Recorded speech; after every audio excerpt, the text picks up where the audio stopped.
فراس طنون يقربنا أكثر من هذه التحضيرات.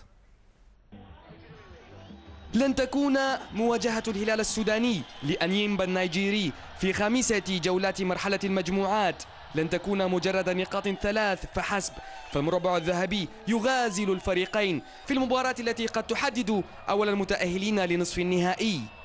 الهلال صاحب المركز الثاني يأمل في تعويض خسارته الأخيرة أمام القطن الكاميروني، ولن يجد أفضل من هذه المواجهة لاستعادة الصدارة، فيما ستعتبر أي نتيجة أخرى بخلاف الفوز للأهلة بمثابة جرس إنذار قبل المواجهة الأخيرة أمام الرجاء. خطط هجومية كاسحة للمدرب ميلوتان ميتشو قد تحقق له الهدف المطلوب، وعودة المهاجم مدثر كاريكا بالإضافة إلى الحارس المعز محجوب ستمنح الهلالاب ثقة مضاعفة للفوز باللقاء. نحن نعلم قوة فريق أنيمبا النيجيري، لكننا أعددنا العدة لهذه المواجهة المهمة التي تعني لنا الكثير.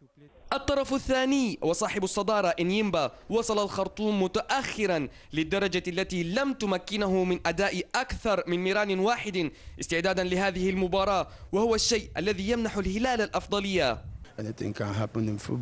كرة القدم تحتاج الكثير من العمل، ورغم تعادلنا بهدفين في نيجيريا إلا أننا سنسعى لتعويض ذلك من هذه المباراة المصيرية.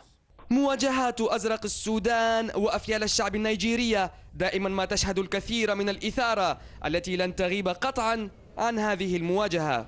مباراة لا تقبل القسمة، فالهلال يسعى لتحقيق النقاط الثلاث قبل رحلته الخطيرة إلى الدار البيضاء، بينما يأمل إنيمبا أن يكون أول الواصلين إلى المربع الذهبي. فراس طنون، الجزيرة الرياضية، الخرطوم. فقد